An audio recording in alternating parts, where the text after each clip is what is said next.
செந்தமன் சீமான் வழியில் பயணித்துக் கொண்டு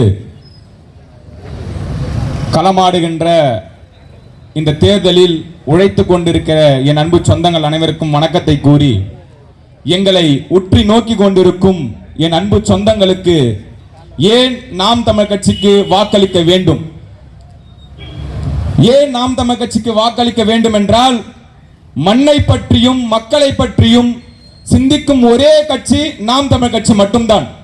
நீட்டுக்கும் சீட்டுக்கும் நோட்டுக்கும் கூட்டணி வைக்கின்ற இவர்கள் மத்தியில் தன்மானத்திற்காகவும் இனமானத்திற்காகவும் மொழிக்காகவும் தொடர்ந்து இந்த அரசியல் களத்தில் சமரசம் இல்லாமல் சண்டை செய்கின்ற ஒரே அண்ணன் செந்தமன் சீமான் மட்டும்தான்.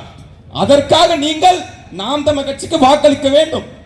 என் அன்பு சொந்தங்களே, தேர்தல் வரும்பொழுது எந்த கட்சியோடு கூட்டணி வைக்கலாம், யாரோடு கூட்டணி போகலாம், எத்தனை கோடி பேரம் பேசலாம், எத்தனை சீட்டு பேரம் பேசலாம் என்று பேசும் அரசியல் சூழ்நிலை இருக்கும் நம் நாட்டில் எவரோடும் கூட்டணி அல்ல, என் மக்களோடு மட்டுமே கூட்டணி என்று தனித்து களம் காண்கின்றது நாம் தமிழர் கட்சி இந்த இடைத்தேர்தல்.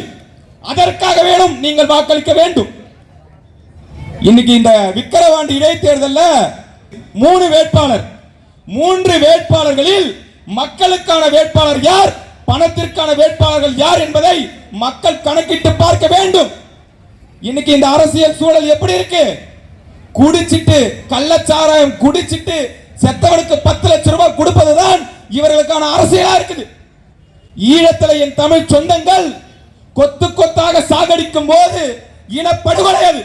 அதே போலதான் குண்டு போட்டு கொன்னா மட்டும் இனப்படுகொலை கிடையாது, குடிக்க வைத்து கொன்னாலும் அது இனப்படுகொலை தான்.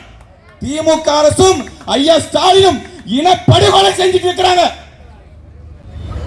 ஒயின் ஷாப் மதுக்கடையை மூடனா பல ஆயிரம் கணக்கான ஊழியர்கள் வேலை இழப்பாங்கன்னு சொல்ற இந்த துப்புக்கட்ட திராவிட கட்சிகள், பல ஆயிரம் என் பெண்கள் தாலி அறுத்து நிக்கிறாங்க. என் வீட்டு பிள்ளைகள் தந்தையை இழந்து அண்ணனை இழந்து நிக்கிறாங்களே, இதுக்கு இவங்க பதில் சொல்லுவாங்களா? பெண்கள் உரிமை பேசுது, பெண்களுக்கான பாதுகாப்பு பேசுது, சம உரிமை தரம்னு சொல்றாங்களே. ஏண்டா டேய், குடிக்க வச்சு தாலி இருக்கிறீங்களே, இது எங்கள் பெண்களுக்கான உரிமையாடா? 1000 ரூபாய் கொடுத்தா பெண்களுக்கான உரிமையை கொடுத்தது அர்த்தமா? பெண்களுக்கான நல்ல வாழ்க்கையை தர உங்களுக்கு துப்பு கிடையாது. என் அன்பு சொந்தங்களே, சிந்தித்து பாருங்க. பணத்தை விட்டால் இவர்களுக்கு வேற வழி கிடையாது. இன்னும் ஒண்ணு இல்ல, விக்கிரவாண்டி இடைத்தேர்தல் மக்களுக்கு ஒரே ஒரு கோரிக்கை தான் முன்வைக்கிறோம். 500 ரூபாய் 1000 ரூபாய் கொடுத்தா வாங்காதீங்க.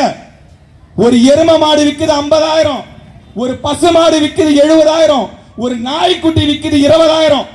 உங்க வீட்டுல 10 ஓட்டு இருந்தா ஒரு இனோவா கார் கேளுங்க. என்னடா அம்மா கேவலமா போச்சுறா எங்க ஓட்டு? ஒவ்வொருத்தனும் 50 லட்சம் ரூபாய் கார்ல சுத்துறான். 1 மணி நேரத்துக்கு இந்த ரோட்ல 30 கார் கிராஸ் ஆகுது. யாரு விட்டு பணம் எங்க இருந்து வருது? என்னைக்காச்சும் சிந்திச்சிருக்கீங்களா? அரசியல் என்றால் என்ன என்ற விழிப்புணர்வே கிடையாது உங்ககிட்ட. அது என்னைக்கு நீங்க விழித்துக் கொள்வீங்க? என்னைக்காச்சும் எங்க கிட்ட கணக்கு கேட்டிருக்கமா?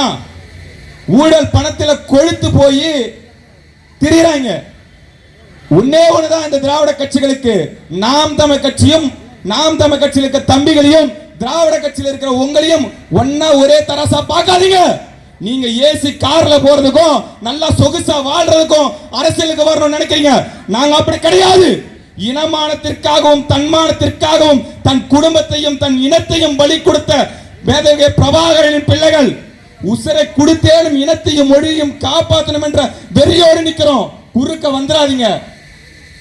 இந்த இடைத்தேர்தலில் படித்த எங்களுடைய இளைய தலைமுறை, எங்கள் அக்கா அபிநயா மருத்துவர் அவர்களுக்கு நீங்கள் மைக்கு சின்னத்தில் ஒரே ஒரு வாக்கு செலுத்தி இந்த சட்டசபைக்கு அனுப்புனீங்கன்னா பெரும் நெருப்பை புரட்சி தீயை எங்க அக்கா அங்க பத்த வைப்பாங்க.